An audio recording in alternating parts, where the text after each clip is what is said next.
कई इंतकाल से 25 दिन पहले मुझे बिठाया, फरमाया तेनू पता मेरा हिसाब नहीं होना,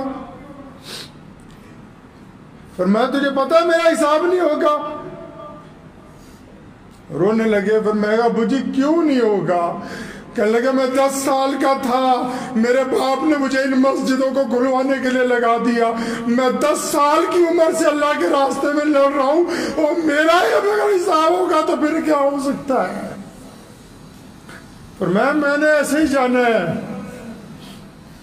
मुझे लगा कि मेरा बाप सिर्फ हुकूमत में बड़े बड़े लोगों से नहीं टकराता, इसको अपने अल्लाह और उसके रसूल से मोहब्बत इतनी है ये उन फरिश्तों को भी खातिर में नहीं लाता जो रास्ते में आने के मुंतजिर है अभी। पर मैं 10 साल का था, मेरे बाप ने कहा कोट मोहल्ले की मस्जिद में अजान दे, लोग पत्थर मारते थे। फिर ड्यूटी लगा दी कि सूफिया बाग की मस्जिद में 5 वक्त नमाज पढ़नी है। कोई था ही नहीं नमाज पढ़ने वाला। जब जाना लोगों ने ईंटें पत्थर मारनी कि कम से कम ये छोड़ जाए मस्जिद को। ये जो पंजाब में लाखों मुसलमानों की इज्जत और शान और शौकत है, उसकी बुनियादों में मौलाना हबीबुर रहमान सानी लुधियानवी ने अपना खून डाला, अपनी हड्डियां डाली, तभी तो 63 साल में चले गए, वरना तो लोग 90-90 साल के बड़े इत्मीनान से बैठे हैं। अल्लाहु अकबर। याद है अभी पिछले साल की बात है, अबू जान यहाँ बैठे हुए थे, कोई साहब आए बेंगलोर से, यहाँ किसी शादी में आए थे, बहुत रईस आदमी थे। तो अबू से मिलने के बाद जब वापस जाने लगे फिर लौट के आए, बाप बेटा बैठ गए। कहने लगे हज़रत मैं ये चाहता हूँ कि आप, आपके बच्चे, आपकी बीवी हमारी तरफ से उम्रे पे जाएं।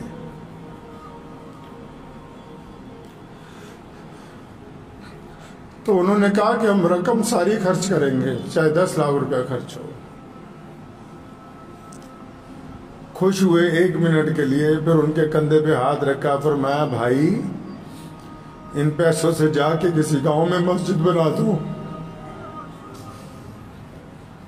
हम उम्रा पे करेंगे जब हमारे पास खुद के पैसे होंगे। ये तमीज सिखाई हमें। बड़े बड़े आप लोगों को देखो हर साल उम्रे पे जाते हैं, मैं किसी की बुराई नहीं कर रहा, बहुत सारे ऐसे लोग जाते हैं जिनके पास कुछ नहीं है। फरमाते थे तब जाऊंगा जब हमारे पास खुद कुछ होगा, लेकिन मेरे रसूलुल्लाह ने मेरी ड्यूटी यहाँ लगाई है कि मेरी उम्मत को तकलीफ ना हो, तो मैं ये ड्यूटी पहले निभाऊंगा।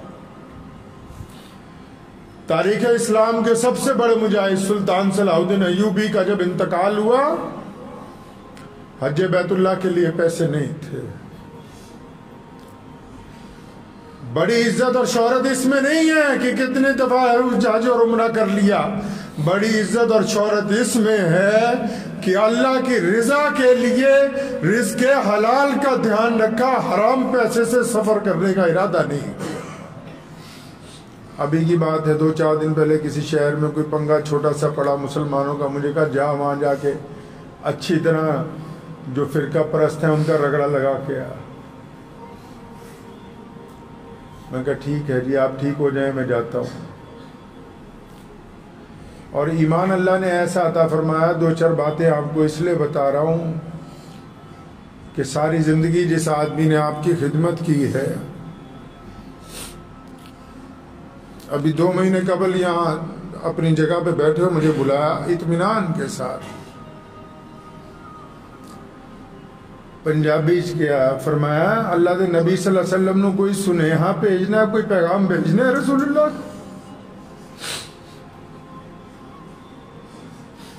तो मेरी आंखों में आंसू आए। फरमाया मैं जा रहा हूं और मरने के बाद रसूलुल्लाह की जियारत होनी है, कोई पैगाम भेजना है तो बताओ, मैं जाके कह दूंगा जो जरूरत है तुम्हारी।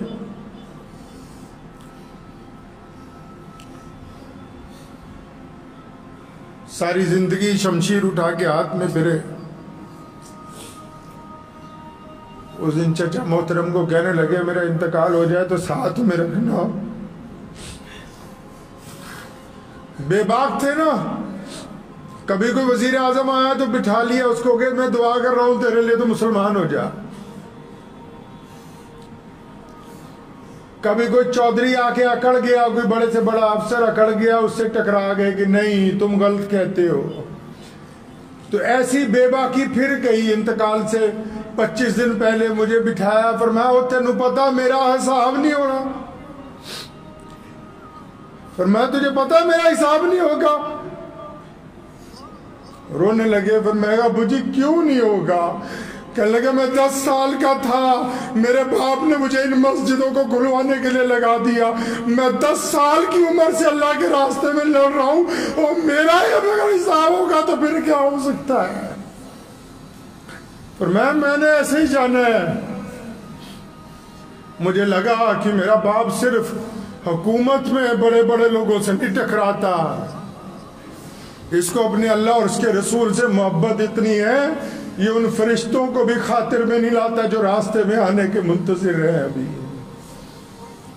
पर मैं 10 साल का था, मेरे बाप ने कहा कोट मोहल्ले की मस्जिद में अजान दे, लोग पत्थर मारते थे।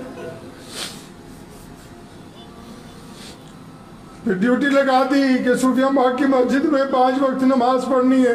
कोई था ही नहीं नमाज पढ़ने वाला। जब जाना लोगों ने ईंटें पत्थर मारनी कि कम से कम ये छोड़ जाए मस्जिद को। ये जो पंजाब में लाखों मुसलमानों की इज्जत और शान और शौकत है, उसकी बुनियादों में मौलाना हबीबुर रहमान सानी लुधियानवी ने अपना खून डाला, अपनी हड्डियां डाली, तभी तो 63 साल में चले गए, वरना तो लोग 90-90 साल के बड़े इत्मीनान से बैठे हैं। मुझे एक साहब ने पूछा रात, कहने लगे उम्र बहुत कम है, 63 साल ही है। तो मैं कहा तू नहीं समझोगे, ये इश्क की बात है, ये इश्क की बात है। हमने कभी अपने बाप को सुन्नत के अलावा कोई काम करते हुए नहीं देखा। 63वां साल आया, कहने लगे मैं जा रहा हूं। क्यों जा रहे हैं आप अब्बू जी? कि मेरे रसूल 63 साल में चले गए तो हमें भी 63 में जाना। ये इश्क की बात है, ये डॉक्टरों की बात नहीं है, ये तबीबों की बात नहीं है। इश्क वाले समझ सकते हैं, जिन्होंने इश्क किया ही नहीं उनको क्या पता इश्क क्या होता है।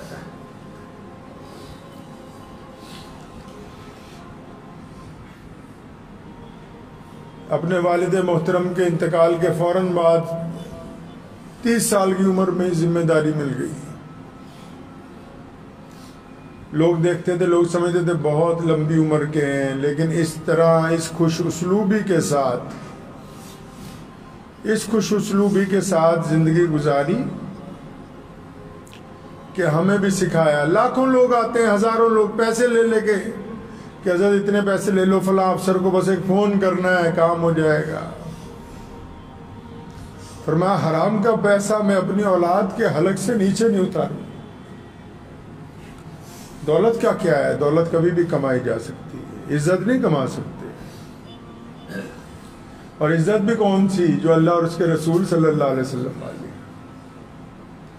जिसने लाखों लोगों के दिलों में जज्बा पैदा किया। मैं पूरा मुल्क घूमा हूं खत्म नबूवत की तहरीक में, पूरा पंजाब घूमा हूं। जाता था तो मुस्तकीम भाई बैठे हुए हम लोग, हमें पता था कि पीछे हमारे एक बहुत बड़ी ताकत मौजूद है, जहां मर्जी उठे चल पड़े, बस जिससे दिल चाह टकरा गए। खुदा की कसम ऐसे ऐसे गुंडों को सरनगू किया कि लोग अंदाजा नहीं लगा सकते, बस इसीलिए कि पीछे हमारा बाप बैठा हुआ है। एक दफा बहुत बड़ा पंगा पड़ गया था, मसला नहीं हल हो रहा था। मैं आया घर पे, अब्बू जी मैं कहा मसला हल नहीं हो रहा, कैसे करना चाहिए आप बताएं। 2 लफ्जों में, पुरानी बात बता रहा हूं आपको, 2 लफ्जों में कहने लगे ऐसा है, जो मेरे मरने के बाद करना था वैसे करो। मतलब कि मैं ये नहीं देखना चाहता कि तुम नाकाम वापस आ रहे हो, और ये भी नहीं देखना चाहता कि तुम लोगों से पूछते रहो कि अपने मुसलमानों का तहफ़्फ़ुज़ कैसे करना है, इन मसाजिद का तहफ़्फ़ुज़ कैसे करना है, इन गरीबों के घर तक खाना कैसे पहुंचाना है। पर अगर मैं नहीं होता फिर कैसे करते। तो मैं चुप हो गया। मैं समझ गया कि अब हम ये समझा रहे हैं कि ऐसे करके दिखाओ कि जब अगर मैं नहीं हूं तो तब तुम मेरा काम कैसे चलाओगे। दूरअंदेश भी थे। मेरी बड़ी बहन अमेरिका में रहती, उनके बच्चे पढ़ के यूनिवर्सिटियों से फारिग हो रहे हैं, तो उसको कई दफ़ा फ़ोन पे कहा, फरमाया तो बेटा जब आएगी मैं मिलूंगा नहीं।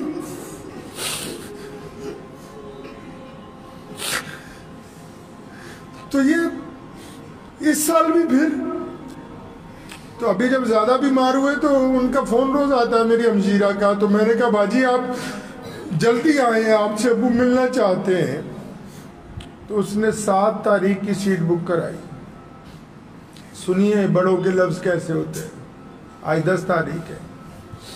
7 तारीख की सीट बुक कराई शिकागो से दिल्ली के लिए, और मुझे 8 को उसे लेने जाना था। तो 7 को जब एयरपोर्ट पहुंची तो एयरपोर्ट वालों ने कहा कोरोना टेस्ट कराया। उसने कहा हाँ जी कराया। तो उन्होंने कंप्यूटर में चेक किया तो क्या इसमें नहीं आ रहा। जिस लेबोरेटरी से करवा के आए उसने कंप्यूटर में चढ़ाना भूल गया। वो कहा आप जा नहीं सकती, वापस जाएं, फिर करवाएं, फिर सीट बुक कराएं। वापस गई, 12 तारीख की सीट बुक कराई, 10 को इंतकाल हो गया। कहा ना बार बार कि पुत्रा तू आना, मैं मिलना नहीं। मैं जब तू आएगी मैं नहीं मिलूंगा।